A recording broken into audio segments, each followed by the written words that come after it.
friend in Chinese? 朋友. Hey everyone, it's International Friendship Day, 国际友谊日. Today let's learn something special in Chinese. Do you know how to say friend in Chinese? In Chinese, the word for friend is 朋友, pronounced 朋友. Here's something interesting. When 友 is pronounced by itself, it uses third tone, 友. But when it is part of a 朋友, it is pronounced with a neutral tone. Repeat after me, 朋友. First, 朋, this character represents the idea of companionship. Next, 友, this character means friend or friendly. Put them together and you get 朋友, meaning friend. Now let's dive deeper into the meaning behind these characters. Word-making explanation.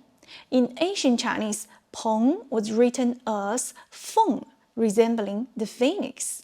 When a phoenix flies, it often followed by a large flock of birds, symbolizing companionship. The original meaning of 鹏 was two strings of jade tied together, representing things that are connected. For 友, it means people with similar interests. The character uses two 友 symbols, showing two people shaking hands in friendship. Happy International Friendship Day! 国际友谊日快乐! Don't forget to share this video with your friends, 朋友们.